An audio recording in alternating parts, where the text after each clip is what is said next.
అంటే కృతజ్ఞత అనేది ఎంత అవసరం, గుర్తింపు ఎంత అవసరం అంటే మనం ఏదో అయినప్పుడు కాదు, ఏవి అవ్వనప్పుడు మనం వెంట నిలబడాల్సింది. నేను థ్యాంకింగ్ నోట్స్ చెప్దాం అనుకున్నా. ఎవరికి చెప్పాలి? ముందుగా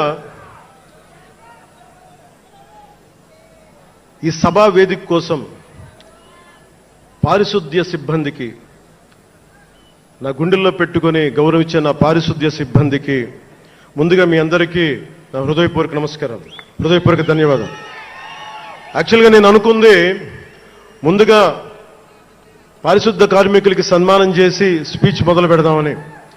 ఎక్కువ మంది ఉండటం వల్ల మన సమయం సరిపోదు కాబట్టి రేపొద్దున మన సీనియర్ నాయకులందరినీ, సోదరులు నాగబాబు గారిని, ఎమ్మెల్సీ వారిని గౌరవించి చేయవలసిందిగా నేను కోరుకుంటున్నాను.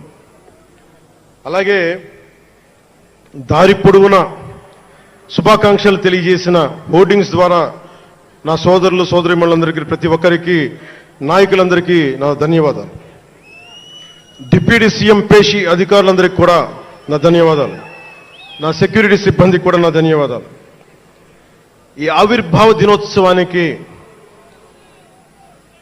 ముందుండి నడిపించిన గౌరవ సివిల్ సప్లైస్ మంత్రి, Janasena political affairs committee chairman,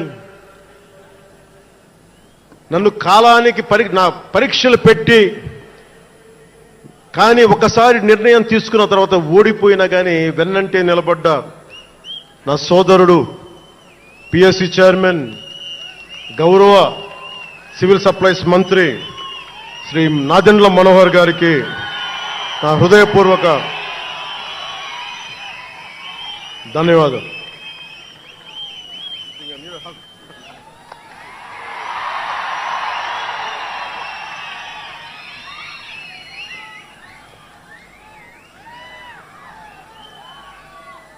అలాగే 2009 నుండి 10 నుండి ఆయన పాలిటిక్స్లో లేకపోయినా నేనంటే ఇష్టం తోటి ఎప్పుడు నా వెన్నంటే ఉండే హరిప్రసాద్ గారికి ఏం ఆశించాలా, జీతాలు తీసుకోవాలా, జీతభత్యాలు లేవు, ఉన్నంతలోనే ఎవరి అన్నిటికీ పాపాల భైరవుడు ఆయన.